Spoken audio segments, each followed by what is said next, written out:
तो उस समय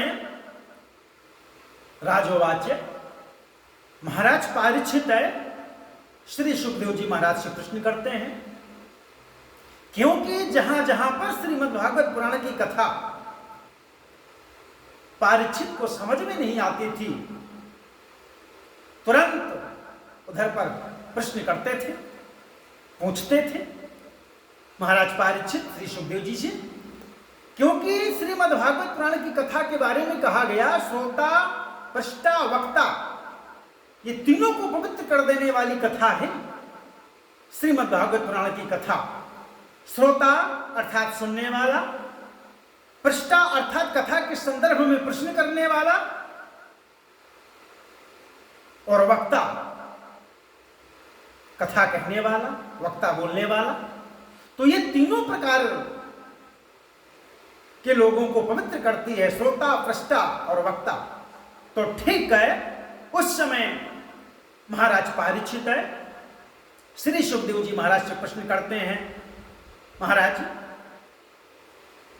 कथ्यतां भगवन्ने तत्तयोः शापस्य कारणम् यत्तद् विगरहितं कर्म येन वा देवऋषेत्तमः। भगवान, आप कृपया यह बतलाइए, नलकूबर और मणिग्रीव को शाप क्यों मिला?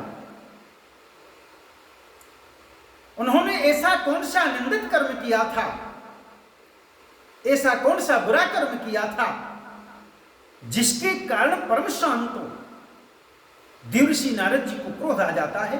क्योंकि परम शांत देवर्षेत्तमः है, परम शांत। सच पूछा जाए तो जहां शांति का शांत ऋषि कौन थे, तो उधर पे देवर्षि नारद जी का नाम लिया जाता है, और क्रोधी ऋषियों में दुर्वासा जी का नाम लिया जाता है। तो वही पारीक्षित को आश्चर्यचकित तो होते हैं, उनको विश्वास नहीं होता है। तो उस समय कहते हैं कि शापस्य देवर्षि नारद जी, परम शांत देवर्षि नारद जी को क्रोध आ जाता है। ऐसा कौन सा अपराध किया था?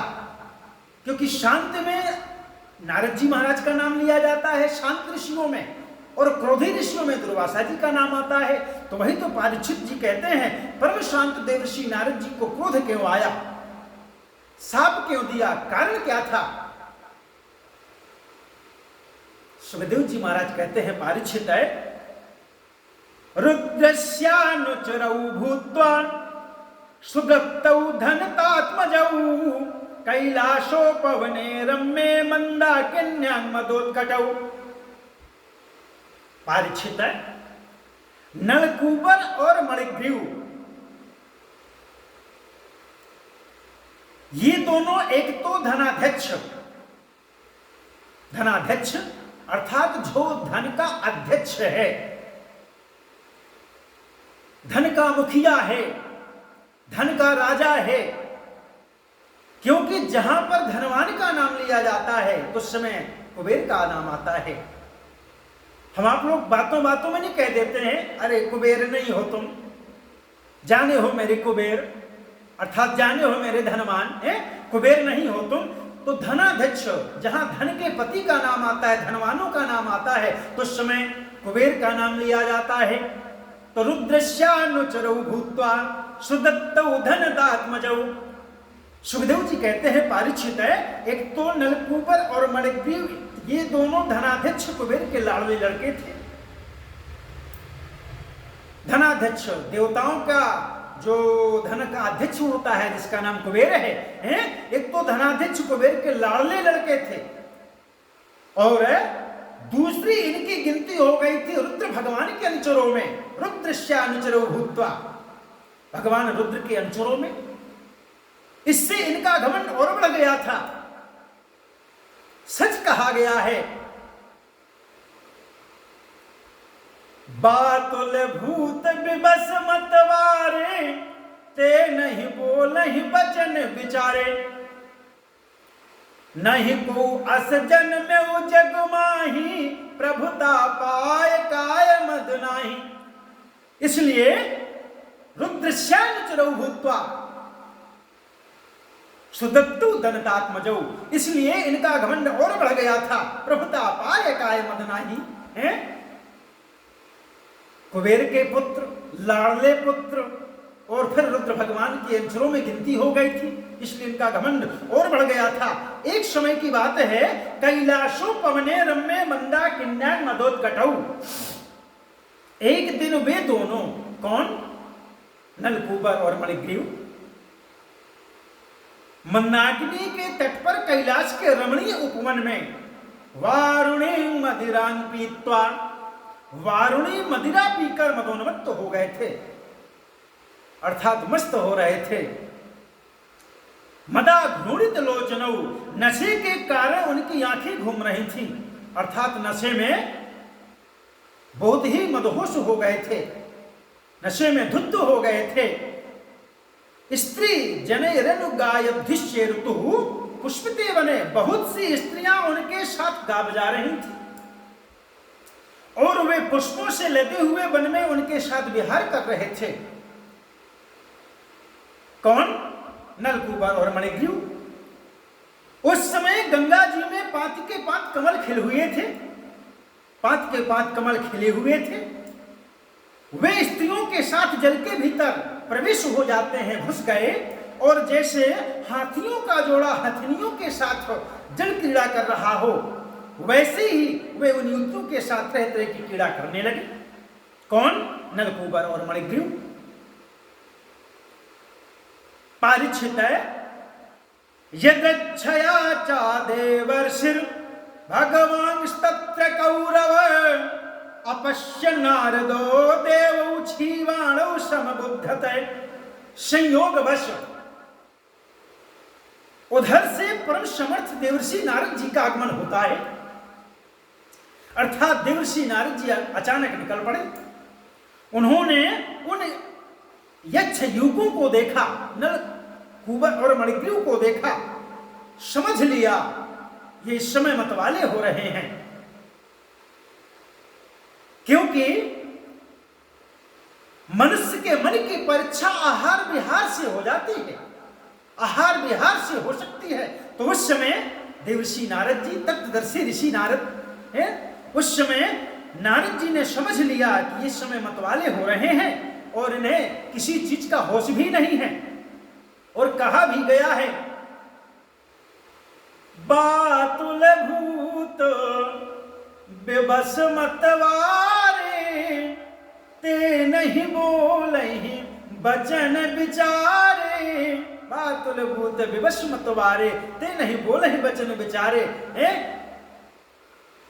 इसलिए उस समय उन्होंने उन इच्छुओं को देखा और समझ जाते हैं, इसलिए इस समय मतवाले हो रहे हैं। देवर्षि नारद जी को देखकर वस्त्रहीन अप्सराएं लजा गई, अर्थात उन्होंने तुरंत अपने अपने कपड़े पहन लिए, वस्त्र पहन लिए।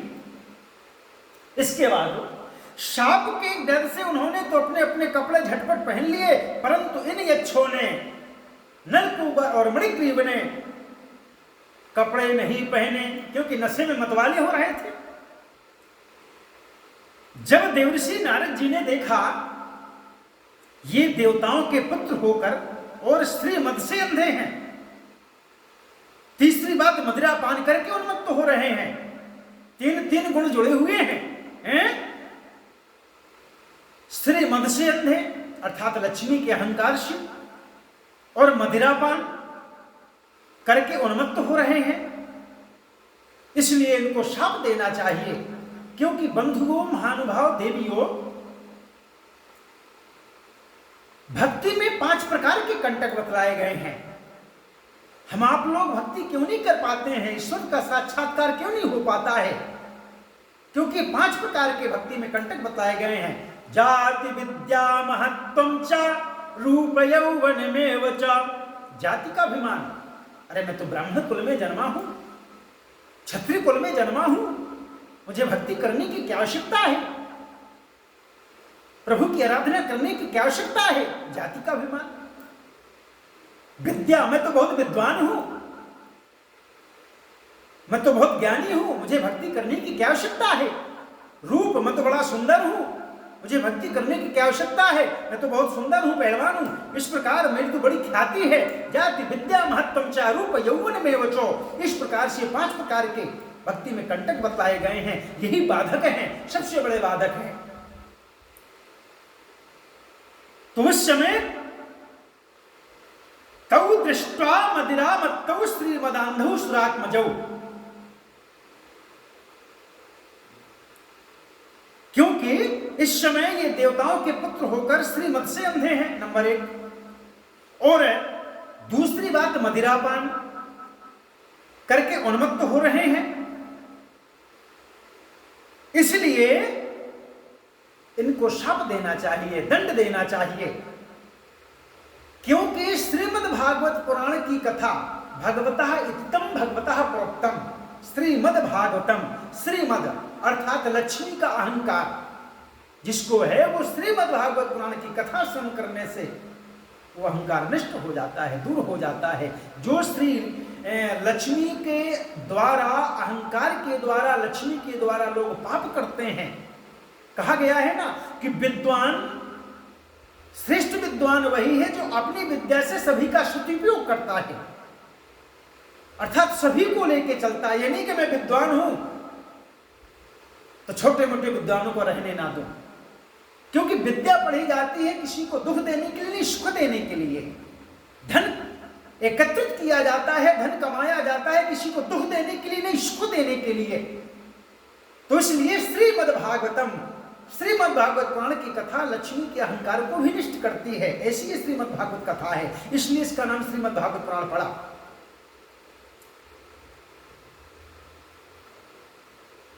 तो इसलिए श्रीमद्, विद्वान अपनी विद्वता से, अपने ज्ञान से सभी को सुख देता है, दुख नहीं देता, सभी को सुख के द्वारा सिंचित करता है।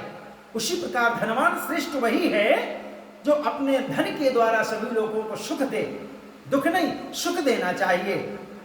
किसी ने कहा भी है, जो जन ज्ञान गुमान करें उनको कहिए न गुणी न गुणी, जो धन को जोरे बटोर धरे उनको कहिए न धनी न धनी, जिनकी पत्नी पति भक्त न हो उनको कहिए न जनन जनी, जिनकी न बनी रघुनंदन से उनकी काहू से बनी न बनी, उनकी काहू से बनी न बनी।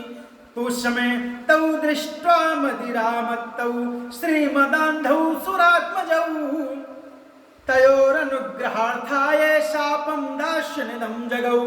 उस समय देवर्षि नारद जी ने देखा कि ये देवताओं के पुत्र होकर श्रीमद से अंधे हैं और मदिरा पान करके उन्मत्त हो रहे हैं। तब उन्होंने उन पर अनुग्रह करने के लिए शाप देते हुए यह कहा, क्या कहा? नारद उवाच नाहन्यो जुषतो जोष्यान् बुद्धिभ्रंशो रजो गुणः। नारद जी कहते हैं, जो लोग अपने प्रिय विषयों का सेवन करते हैं उनकी बुद्धि को सबसे बढ़कर नष्ट करने वाला है श्रीमद, अर्थात लक्ष्मी का अहंकार, धन का अहंकार।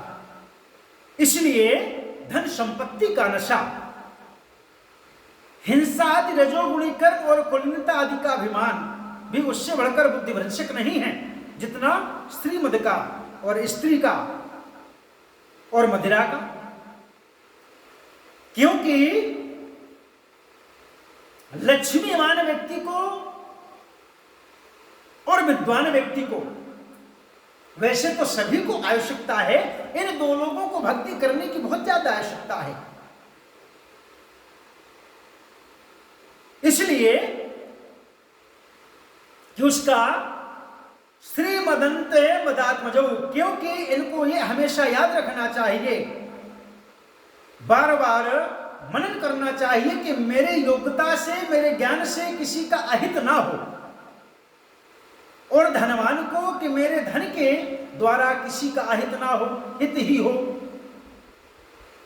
लक्ष्मी को पायो पे धर्म में लगायो न धन, साधु ना जवायो ना ही मंदिर बनवायो है।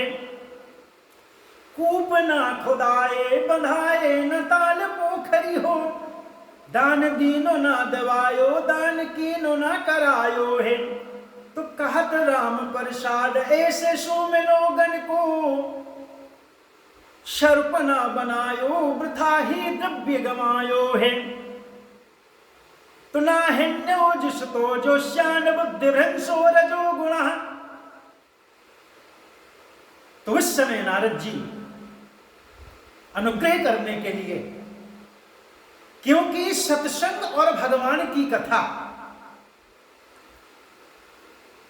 क्योंकि इस संसार में शास्त्रों में पुराणों में 4 प्रकार के भक्त बतलाए गए हैं। राम भगत जग 4 प्रकारा, सुकृति 4 अनग उदारा। श्री रामचरितमानस। राम भगत जग 4 प्रकारा, सुकृति 4 अनग उदारा। 4 प्रकार के भक्त हैं। गीता में आया आर्तो जिज्ञासुरर्थार्थी ज्ञानी चा भरतर्षभ है। आर्त भक्त, जिज्ञासु भक्त, अर्थार्थी भक्त, ज्ञानी भक्त। भगवान ने कहा भक्त तो मुझे सभी प्यारे हैं, सभी प्राणों से प्यारे हैं, लेकिन ज्ञानी प्रभु ही विशेष प्यारा। ज्ञानी भक्त परमात्मा को ज्यादा प्यारा होता है। गीता में कहते हैं ज्ञानी त्वात्म में मतम, क्योंकि ज्ञानी मेरा ही स्वरूप है। इसलिए श्री हन्नते पशुवो यत्र निर्दयी रजितात्म भी। तो उस समय भगवान श्री देवर्षि नारद जी नलकूबर और मणिग्रीव को नाना प्रकार से समझाते हैं और नाना प्रकार से उनको उपदेश देते हैं। वासुदेवस्य सानिध्यम लब्ध्वा दिव्य सरक्षते वृत्ते श्लोकतान भूयो लब्धे भक्ति भविष्यतः।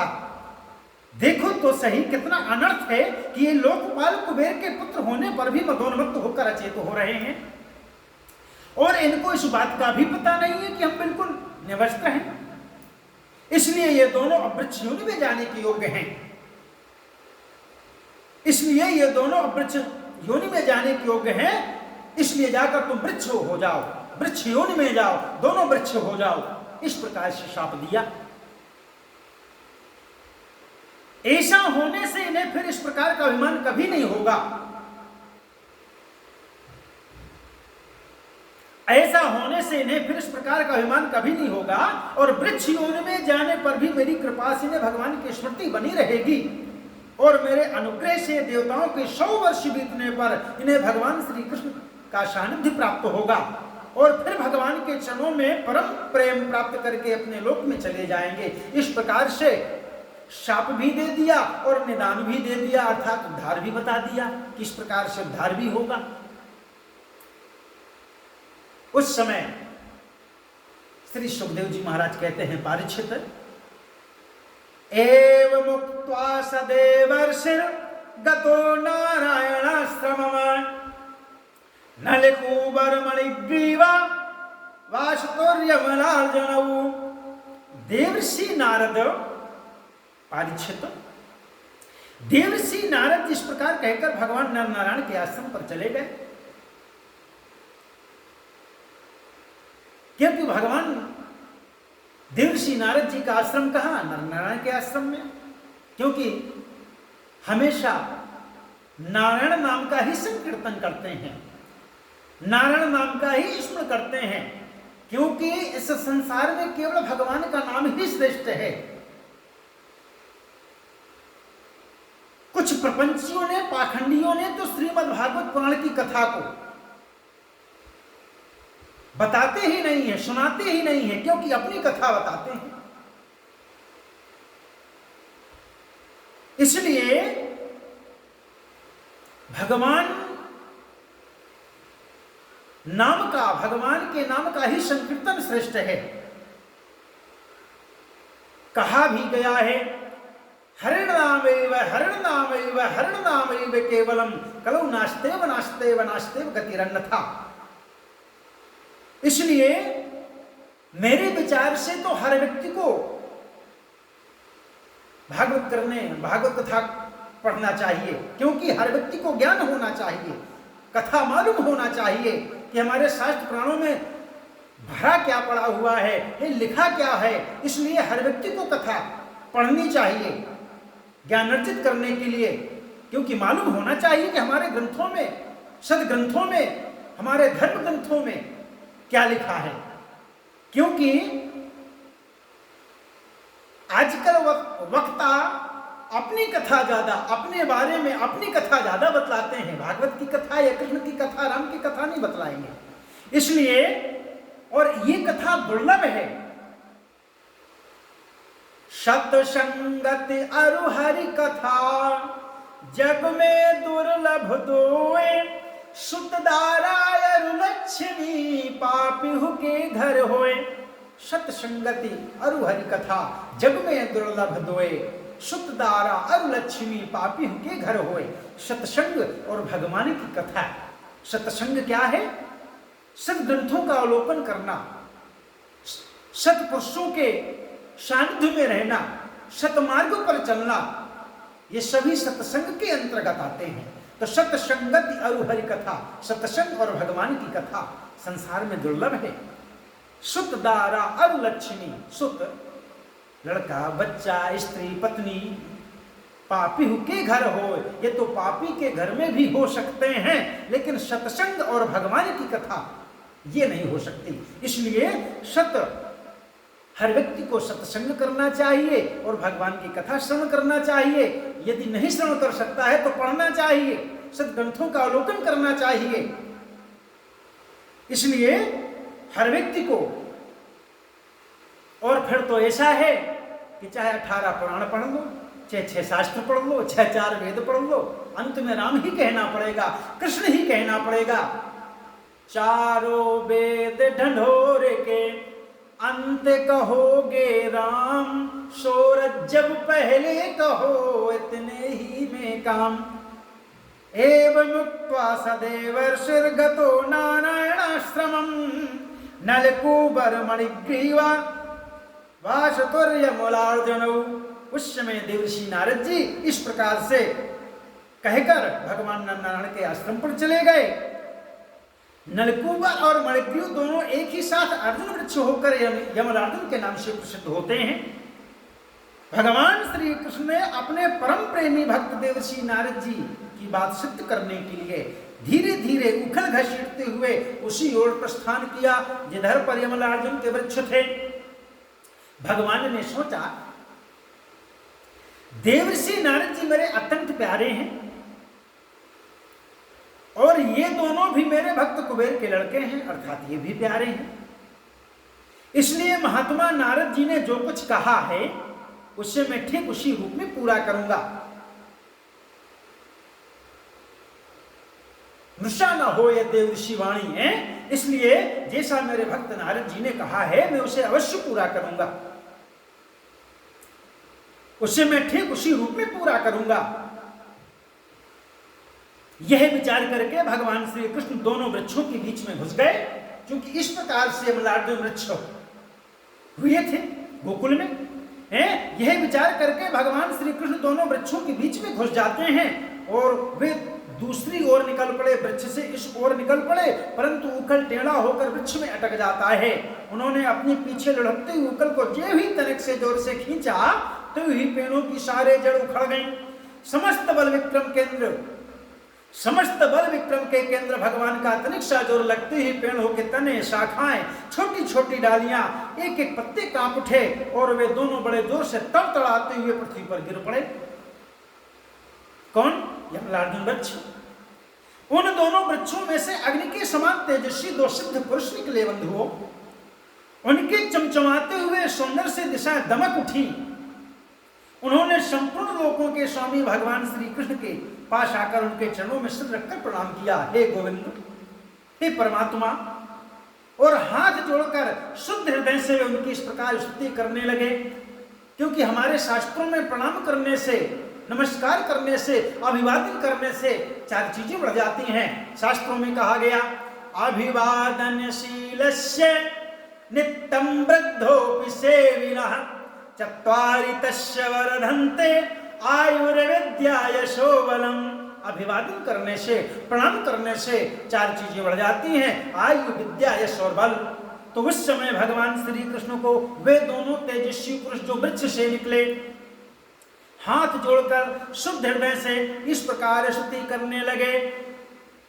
कृष्ण कृष्ण महायोगिस्त्वमद्यः पुरुषः परः व्यक्त्या व्यक्तमिदं विश्वं रूपं ते ब्राह्मणा विदुः।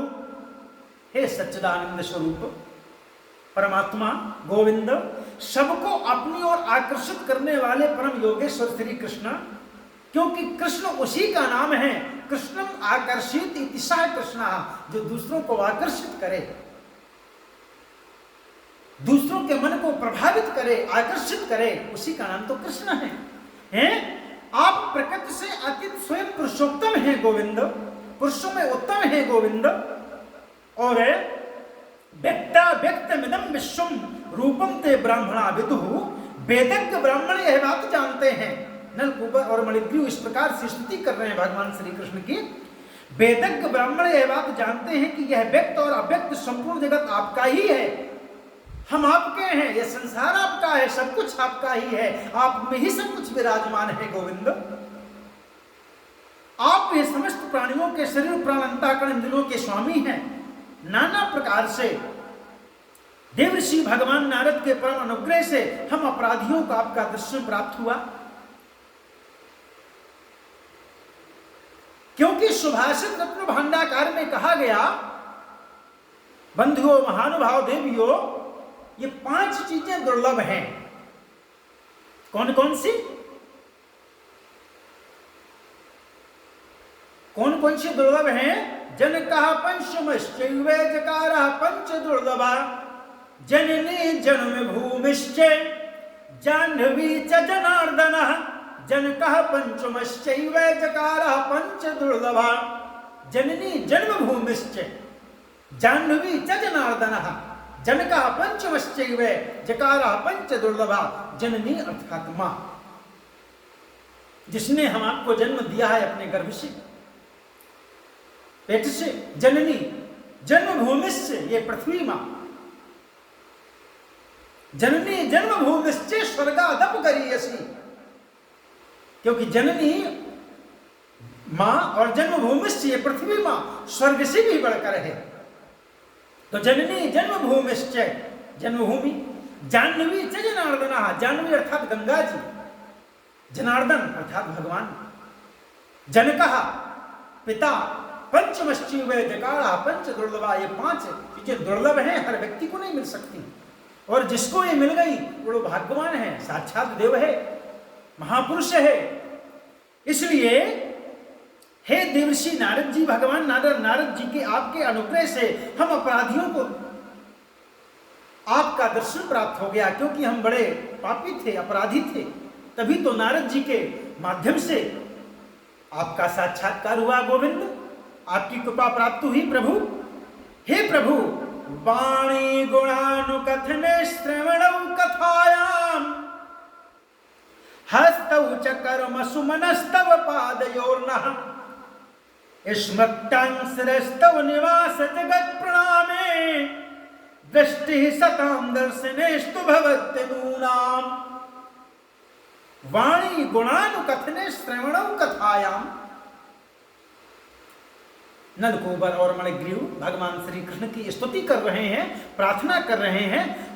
वाणी गुणानुकथने, हमारी वाणी, और श्रवणौ कथायाम, मंगलमय गुणों का वर्णन, आपकी कथा का गायन करती रहे, गुणों का गायन करती रहे, वर्णन करती रहे, और श्रवणौ कथायाम, हमारे कान आपकी रसमयी कथाओं में लगे रहे। हस्तौ च कर्मसु मनस्तव पादयोर्नः, हमारे हाथ, हस्तौ च कर्मसु, हमारे हाथ आपकी सेवा में लगे रहें, और मनस्तव पादयोर्नः, आपके चरण कमलों में हमारा मन हमेशा रमा रहे, स्मृति में रम जाए और संपूर्ण जगत आपका निवास स्थान है गोविंद। हमारा मस्तक सबके सामने झुका रहे, संत आपके प्रत्यक्ष शरीर हैं, हमारी आंखें उनके दर्शन करती रहें। इस प्रकार से भगवान श्री कृष्ण की नलकूबर और मणिग्रीव ने स्तुति की, प्रार्थना की। अर्थात जो कुछ भी है हम 5 कर्मेंद्रियों से 5 ज्ञानेंद्रियों से आपके पास ही लगा रहे मन हमारा, क्योंकि 5 कर्मेंद्रियों से व्यक्ति कर्म करता है और ज्ञानेंद्रियों से अनुभव करता है। 5 कर्मेंद्रियां 5 ज्ञानेंद्रियां हर व्यक्ति के शरीर में विद्यमान है। और गोपी उसको कहते हैं जो 10 इंद्रियों से भगवान श्री कृष्ण के भक्ति रस का पान करती है, उसी का नाम गोपी है। गोपी भक्ति रसम पिबति सा गोपी। एक आप लोगों ने दोहा सुना होगा या पढ़ा होगा, राम राम सब को कहे दशरथ कहे न कोई, एक बार दशरथ कहे तो कोटि जग्र फल होए।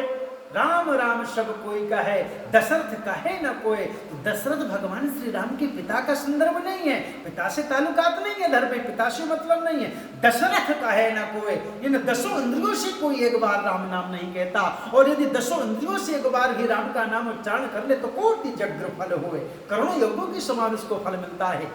इसलिए ज्ञातम मम पुरैवैते दूषिणा करुणात्मना,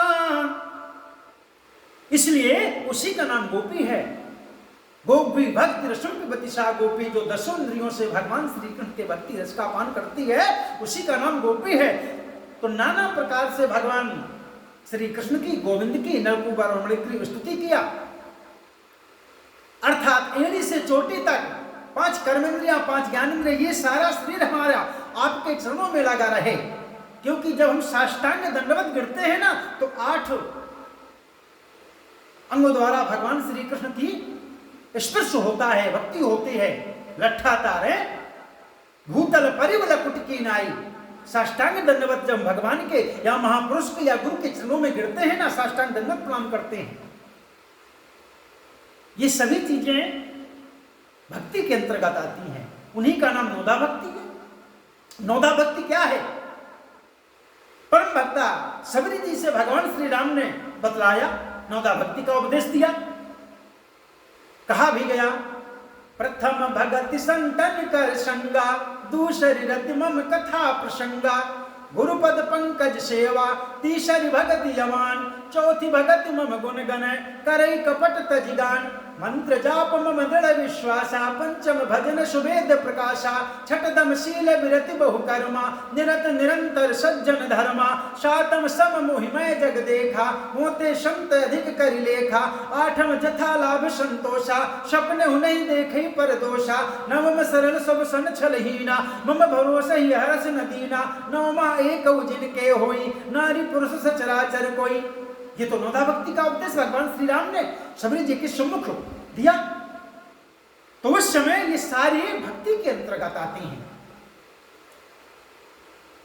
इसलिए परमात्मा की भक्ति करना चाहिए, सभी को करना चाहिए। भगवान से प्रेम करो, पुत्र मानकर, मित्र मानकर, भाई मानकर, पिता मानकर, कुछ भी मानो, लेकिन ईश्वर से प्रेम करो। ईश्वर से प्रेम करना चाहिए। जैसे रावण ने भगवान श्री राम से वैरवश प्रेम किया था। हो यही भजन तामस देहा, मन कर्म वचन पंत दृढ़। इसलिए परमात्मा से जाकर लड़ाई करूं, वैर करूं, जहां वैर करूंगा, लड़ाई करूंगा, मुझे मारेंगे, मैं शनाथ हो जाऊंगा। तो भगवान श्री राम से रावण ने वैरवश प्रेम किया। परम भक्ता सबरी ने भगवान श्री राम को अपना प्रीतम माना, पति रूप में वर्ण किया, पति रूप से प्रेम किया। मीराबाई ने भगवान श्री राम कृष्ण को प्रीतम माना, सबसे ऊंची प्रेम सगाई। भगवान श्री कृष्ण को सुदामा जी ने मित्र माना, तुम्हें बंधुश्च सखा तुम्हें वह, अर्थात मित्र मानकर प्रेम किया। इसलिए परमात्मा से प्रेम करो, चाहे जिस शरीके करो। कहा भी गया, अपने प्यारे कृष्ण को रीझ भजो चाहे खीज, उल्टो सीधो जमत है खेत पर को बीज। ज्ञातं मम पुरैवैते दूषिणा ज्ञातं मम पुरैवेति दृषिणा करुणात्मना। उस समय इस प्रकार नलकूबर और मणिग्रीवय भगवान श्री कृष्ण से भगवान श्री कृष्ण की नाना प्रकार से स्तुति की। और उस समय सौंदर्य माधुर्य निधि गोकुलेश्वर श्री कृष्ण ने नलकूबर और मणिग्रीव के इस प्रकार स्तुति करने पर रस्सी शिवकल में बंधे बंधे ही हंसते उन पर कहा और कृपा की। उस समय जब भगवान ने इस प्रकार कहा तब उन दोनों ने भगवान श्री कृष्ण की परिक्रमा लगाते हैं कौन, नलकूबर और मणिग्रीव, बार बार प्रणाम किया। इसके बाद उखल में बंधे हुए सर्वेश्वर की आज्ञा प्राप्त करके उन लोगों ने उत्तर दिशा की ओर प्रस्थान किया। इस प्रकार से ये अध्याय में कथा वर्णन हुई। वृंदावन बिहारी लाल की, सत्य सनातन धर्म की।